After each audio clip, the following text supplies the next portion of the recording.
Oui. Déjà, je ne me vois pas. Meeting is now streaming live on Facebook. You can release your video order here. Oh là là. Donc oui, donc nous sommes en direct, hein, Virginie? Oui. Je ne sais pas si tu m'entends, mais moi, je ne t'entends pas. Ah zut, moi je t'entends. Maintenant, oui. Ah ok. Voilà. Par contre, tu es toujours figé de mon côté. Allez, live on Facebook. Bah écoute, hein. On est sur la page. Ok. Le truc, c'est que je ne te vois pas. C'est bizarre. Donc, pour ceux qui nous écouteraient maintenant, nous faisons un test de direct et les choses ne sont pas forcément au point. Test. Donc, c'est un On sort de notre zone de confort. complètement. Ah, maintenant, on te voit. On ne me voit pas. C'est quand même bizarre qu'on ne me voit pas. On montre l'exemple, Virginie, c'est bien. Tout à fait. On passe à l'action. On sort de notre zone de confort. Complètement. Ah, il y a un décalage. On ne me voit pas. C'est quand même bizarre qu'on ne me voit pas. On montre l'exemple, Virginie, c'est bien. Tout à fait. On passe à l'action. On sort de notre zone de confort. Complètement. Je ne sais pas comment on va faire. Bon. Il y a un décalage. On montre l'exemple, Virginie, c'est bien. Tout à fait. On passe à l'action. Bon, on va tenter. Vous nous direz ce que ça donne. Comment on va faire? Parce que nous, on a un décalage entre les deux. À mon avis, ce n'est pas tout à fait normal.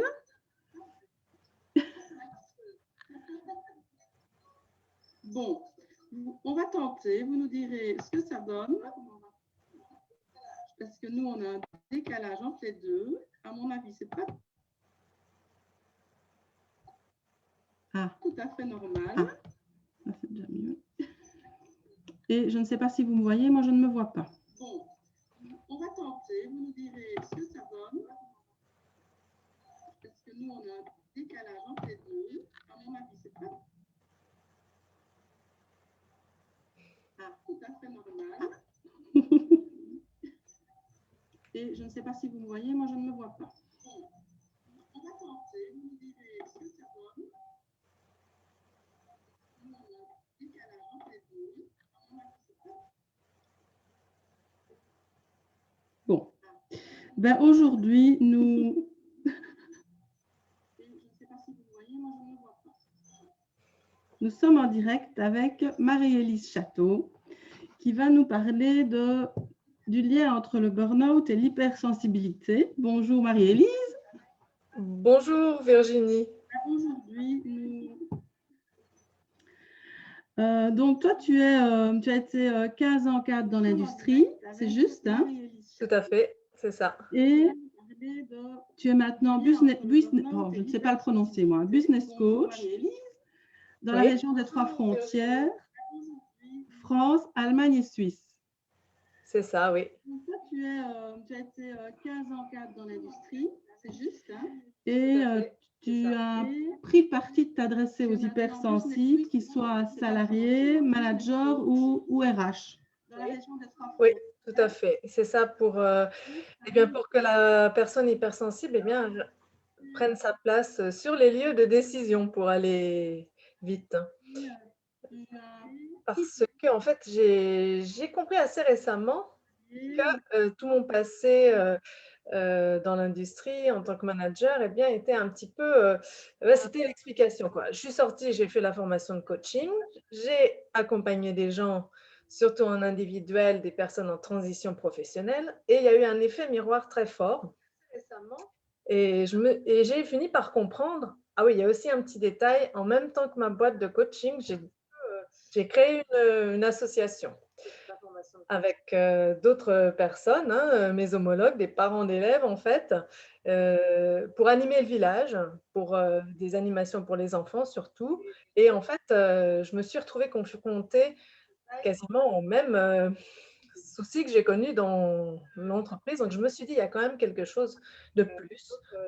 Et donc, en plus, avec mes clients qui faisaient miroir avec moi, j'ai compris et pour moi, ça a été salvateur. C'est-à-dire que ce concept, en fait, ces explications, hein, c'est démontré. La personne hypersensible a son moyen de fonctionnement au niveau du cerveau en arborescence plutôt que linéaire chez les 80 autres %, les gens dits normaux, on va dire. Et du coup, ça crée des frictions parfois et des difficultés de compréhension. On ne se comprend pas les uns les autres. Et je n'irai pas jusqu'à dire que seules les personnes hypersensibles font du burn-out, non. Mais la personne hypersensible est quand même sujette à faire du burn-out du fait eh bien, qu'elle soit un peu en décalage par rapport à son environnement, en poste, par exemple. Et voilà, et qu'elle soit toujours en train d'essayer de s'adapter à son milieu. La personne hypersensible est quand même sujette à faire du Et burn-out donc, du fait eh bien, qu'elle soit un peu en décalage. Là, on entend du décalage aussi. oui, ce que je ne sais pas, c'est s'il y a que nous qui l'entendons ou si Voilà, et qu'elle soit toujours en train ils l'entendent en direct. On verra. On verra. Si tu veux, j'ai préparé 3 points. Hein. Je peux, Oui. 3 points. Alors, par exemple, ce n'est pas la seule à être, mais elle est très perfectionniste, la personne hypersensible. Oui. Ce n'est pas la seule, bien sûr, mais du fait que ses réactions exacerbées, on la recadre souvent, quoi. Elle sent bien qu'il y a quelque chose qui ne va pas trop chez elle. Elle va être quelqu'un qui va toujours vouloir faire de son mieux. Et en poste, eh bien, elle en fait déjà trop, mais elle croit que pour plaire encore plus, on va en faire plus.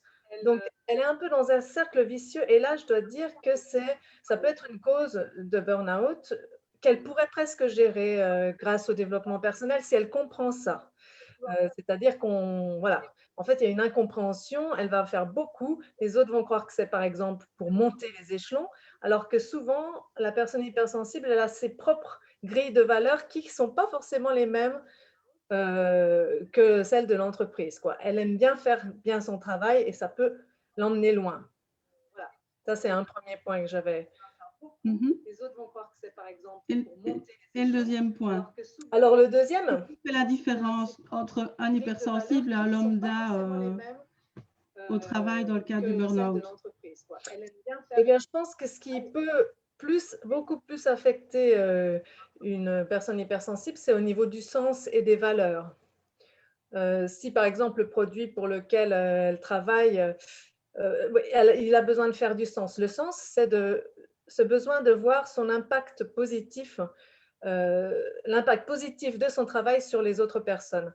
Parce qu'en fait, que ce soit un service ou un produit, c'est en général pour améliorer la vie de la société, la vie des autres. Et ça, c'est quelque chose de très important pour la personne hypersensible, bien entendu pour tout le monde. Mais elle, ça peut, si elle est vraiment obligée un peu d'écorner ses valeurs, qui pourront être des valeurs d'intégrité, des valeurs de justice, elle peut rentrer dans un mal-être beaucoup plus profond, je pense, que les autres personnes qui vont, des fois, elles vont moins se prendre la tête. Elles vont arrondir les angles. Elles vont plus facilement, peut-être écorner un petit peu une valeur là pour pouvoir continuer, pour être bien dans l'entreprise et dans leur travail.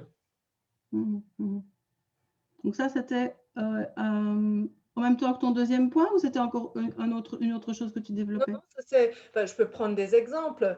Par exemple, il y a tous les scandales qu'on connaît. Hein. C'en est un ancien, c'est l'amiante qui me vient à l'esprit. L'amiante, il y a eu une inertie très forte, on le savait. C'était déjà presque prouvé par les scientifiques, les médecins, que c'était dangereux pour la personne, mais pourtant, c'était un produit tellement d'isolation thermique, tellement performant, tellement bon qu'en fait, il y a eu une inertie, on a continué à produire. Tu vois un peu ce que je veux dire? Et à ce moment-là, très franchement, je pense qu'une personne hypersensible, en sachant, en connaissance de cause, elle va avoir vraiment, vraiment du mal voilà, à continuer à travailler tout en sachant, quoi. Tu vois, dans la limite, ce moment d'inertie où en fait, l'économique l'emporte sur l'éthique. Oui. Tu vois, parce qu'elle est attachée beaucoup à des valeurs éthiques fortes. de protection de l'humain et de l'environnement, de protection de la vie, en fait. Ça, c'est une connexion qui est vraiment particulière, très forte pour les personnes hypersensibles, et je l'ai vraiment vérifié dans toutes les conférences que j'ai organisées. C'est vraiment un point sur lequel tout le monde, voilà, c'est vraiment très, très fort. Mhm. Mhm. Ouais. Ça, c'était mon deuxième point, oui, effectivement. Mhm. Ah ben, tu peux enchaîner sur le troisième, hein, tout ça, c'est tellement intéressant. Le troisième, eh bien, voilà, c'est tout simplement, en fait, elle va avoir du mal aussi. Il faut comprendre elles sont, les personnes hypersensibles, 20%. Donc, en fait, le monde autour de nous est basé sur les 80%. Et les 80%, eux, par exemple, le gossip, tu vois, parler sur les autres, la critique, ça fait un peu partie du jeu. Ça fait même un peu partie, on le dit de plus en plus, mais en fait, c'est pour créer des liens entre les gens. Mais la personne hypersensible, il vaut mieux pas qu'elle rentre dans ce jeu-là, sinon elle va prendre les choses vraiment trop à cœur, donc c'est pas bon. Par exemple, tu vois, si souvent dans les entreprises, les départements, ça se tire un peu dans les pattes, quoi. Je vais un peu rapidement, mais j'ai tellement vu ça et j'entends ça aussi. Voilà. Et elle va pas comprendre, la personne hypersensible, qu'on puisse perdre de l'énergie à voilà, critiquer un peu les autres. Et du coup, si elle rentre pas dans ce jeu-là, elle a tendance un petit peu à s'isoler. Alors là, c'est vraiment pour le elle a besoin d'un environnement bienveillant, hein. La hiérarchie peut faire quelque chose à ce niveau-là. Si vraiment c'est des chefs, la hiérarchie qui fait attention et qui empêche ces petites dérives, on va dire, là, elle peut être bien. Mais sinon, voilà, elle a tendance quand même à s'isoler. Est-ce que tu vois le dernier point que je dis? Ouais, je vois tout à fait. Tout à Ouais, fait. parce que le deuxième point, le sens, je dois dire que là, le sens, quand elle est à côté de ses valeurs et c'est pas dans le sens, il y a malheureusement pas beaucoup de solutions, hein. Elle travaille contre elle et ça, c'est vraiment mauvais. Il n'y a pas des fois d'autres solutions que de faire vraiment une transition professionnelle et de voir s'il n'y a pas ailleurs, on ne pourrait pas mettre son énergie et son temps à, pour autre chose. Mais le troisième point, bien des fois, il suffit d'une personne qui parte et l'ambiance, elle est tout de suite meilleure. Tu Ouais, vois, c'est ouais. ça dépend vraiment, vraiment du milieu. C'était un point que je voyais aussi parce que en fait, ça peut, ces relations un petit peu, et le fait qu'elles doivent s'écarter, ne pas rentrer dans le jeu de la majorité, eh bien, ça peut vraiment faire qu'elles cogitent, elles ne se sentent pas bien. Et puis, oui, ça peut aussi mener au burn-out. Oui, tout à fait. C'est vrai que c'est pas toujours évident, les bureaux, même de choisir de s'isoler de ça. Moi, je sais que j'étais dans un bureau où il y avait toujours le passage quand je travaillais. Et donc, on était un peu au cœur de tout ce gossip, ces histoires, ces cancans qui passaient. On était un peu au cœur et parfois, j'avais envie de m'isoler et de sortir, mais ce n'était pas évident pour Ouais. vraiment retrouver le calme et la concentration parce que ça chamboule, quoi. Ça Oui. chamboule vraiment.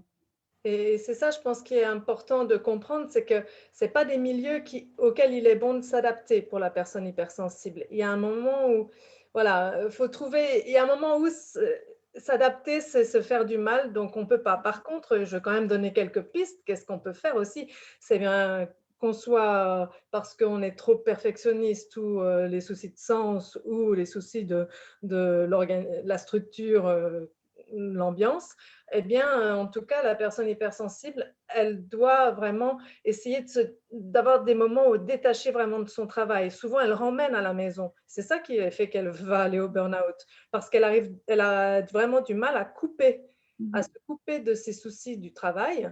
Et en fait, ça, c'est vraiment quelque chose qu'on peut travailler dès le début, c'est avoir des moments à soi, qui nous font plaisir. Ça peut être des choses qu'on faisait au niveau extrascolaire, hein, de la musique, de la peinture, vraiment quelque chose, retrouver sa joie en fait et se couper du travail. Et aussi, bien sûr, des moments privilégiés avec sa famille.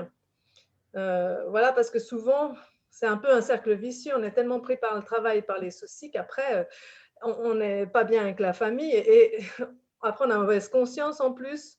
Tu vois, on est vraiment vite dans un cercle vicieux. C'est bien d'essayer de trouver les outils avant, en fait, d'être mal. Et moi, ce que je trouve qui est aussi très intéressant, c'est d'avoir une sorte de sas entre le travail et la maison. Alors, ça n'a Mmh. pas besoin d'être quelque chose forcément de long, mais ça peut être aller se promener 15 minutes dans la nature pour se vider la tête et comme ça, on revient déjà plus apaisé. Parce que c'est vrai que parfois, les activités, ben, ça peut prendre du temps ou parfois, on est déjà obligé, entre guillemets, de rentrer chez soi pour faire son activité. Donc, parfois, c'est un peu compliqué, mais oui, d'avoir vraiment un moment de break pour faire la jonction entre les deux, une transition douce entre les deux, en fait. Ouais, tout à fait, ouais. Moi, je trouve que c'est vraiment important, mais c'est vrai qu'on parfois on a l'impression de courir tellement qu'on ne le fait pas. Et on gagnerait du temps de le faire finalement. Oui, On oui. serait plus calme et plus à l'écoute, et on passerait de meilleurs moments, hein, c'est vrai, hein. Oui, tout à fait. Et ça, c'est vraiment à mettre en place des habitudes quand on est bien encore. Ouais, Parce que, voilà, quand on système est un peu dans actif. l'engrenage, submergé, toujours vouloir faire plus, ou des valeurs qui nous tordent l'estomac la nuit, ou un lieu qui est pas bien, assez bienveillant pour soi. Et voilà, quand on est dans cet engrenage-là, c'est plus difficile de se dire, bah voilà, avant de rentrer, je vais me faire une demi-heure de marche à pied. C'est bien d'avoir ça comme quelque chose de systématique, hein. Ouais, Mm, tout à fait, et pour tout le monde, même mhm. pour les gens qui ne sont pas hypersensibles, je pense que Voilà, tout à fait. Ça, c'est l'habitude de s'abonner, de toute façon, pour beaucoup de personnes qui sont, je le précise, qui n'ont pas peut-être ce fonctionnement en arborescence de la pensée, mais qui sont très sensibles, hein, et elles sont aussi très nombreuses, la limite est très mince. Et bien sûr, tout ce qui s'applique pour la personne hypersensible s'applique aussi pour les autres. OK. Je pense que tu as une actualité, Marie-Élie, si tu veux nous en parler. Je pense que Oui, c'est tout le à bon fait. moment. J'anime des groupes de partage et d'échange. C'est à raison de 6 séances d'une heure et demie. Là, jusqu'aux vacances, jusqu'à fin juin. J'ai des dates. Ça commence, le prochain groupe commence le 7 avril. Et voilà, c'est un prix de lancement, on va dire, un tarif de lancement de 75 € l'engagement pour les 6 séances. Vraiment, j'en ai déjà 3 qui tournent et c'est vraiment bien parce que les gens sont vraiment, ça marche très bien. Ils sont contents de partager parce qu'ils découvrent que, eh bien, ils ne sont pas seuls à avoir les mêmes expériences de vie, notamment au travail, mais aussi en dehors du travail, bien sûr, hein. On voit la personne dans son ensemble. Et voilà, c'est vraiment bien pour les personnes. Et puis voilà, je avec mon coaching, je soutiens aussi, voilà, en fonction du groupe, de ce qu'apporte le groupe. C'est d'abord le groupe, qu'est-ce qu'ils veulent partager et échanger. Oui, donc tu pars du vécu du groupe pour construire au fur et à mesure chaque séance, euh, Voilà. chaque Et il se trouve, atelier. Ouais. voilà, il se trouve que c'est souvent les mêmes choses, mais c'est les mêmes choses aussi que, comme tu dis, hein, en coaching en général, hein. Mais il y a juste les Ouais. spécificités, le fait où on se retrouve, ah ouais, moi aussi, je réagis comme ça, ah oui, ça aussi, ça m'est arrivé. Et ça aide vraiment les personnes de plus se sentir seules. Et Mhm. du coup, elles s'acceptent plus facilement. Elles essaient plus de se battre contre quelque chose, parce que c'est toujours pareil, hein. On veut changer quelque chose, du Ouais. coup on se bat contre, mais finalement ça le fait encore ressortir plus. Donc voilà, ça permet vraiment, ces groupes, ce n'est pas du coaching individuel, en one to one, en 2 à 2, bien sûr, ça où je donne beaucoup plus d'outils, bien sûr, hein, dans ces coachings individuels, mais quand même l'émulation du groupe permet aussi vraiment beaucoup, beaucoup de choses. Mhm. Puis je crois que c'est des petits groupes, c'est pas 30 personnes non plus, Oui, hein. tout à fait. Là, je limite à 6 personnes, hein. Il y Ouais, a encore quelques places. voilà, donc c'est Mmh. quand même assez personnalisé malgré tout, l'air de rien. Oui, oui, oui, tout à fait. Et comment est-ce qu'on fait pour s'inscrire? Pour ceux qui... Alors, ben, on mettra le lien pour s'inscrire On le mettra dans les commentaires sous cette après. vidéo. Ouais. Mmh.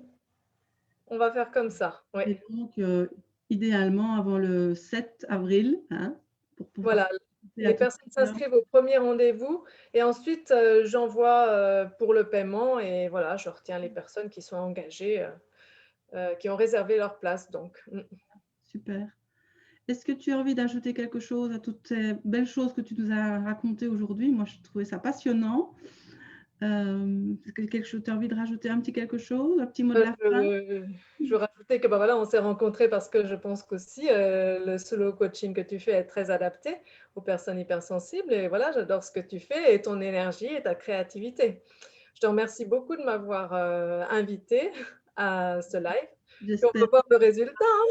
Voilà, c'est ce que j'allais dire. J'espère que ça va bien donner. Au pire, on en fera un. Hein. Oui, voilà. Moi, je maîtriserai mieux l'outil. Oui, ben, des fois ça bug, hein, ça vient pas de la personne. Mais bon, c'est vrai que ça bug souvent quand on est néophyte, quand on ne sait pas faire. En tout cas, merci de t'être prêtée au jeu. Merci d'avoir été la première pour moi de ces interviews que je programme. Et ben, à bientôt. Et j'espère que ça va t'amener un petit peu de monde supplémentaire pour tes ateliers. Ben, merci beaucoup, merci pour ton soutien. Merci à toi, Virginie. Merci Marie-Élise. Et au revoir à tout le monde. Et n'hésitez pas même après à nous mettre encore des petits commentaires pour ceux qui regarderont en replay. Et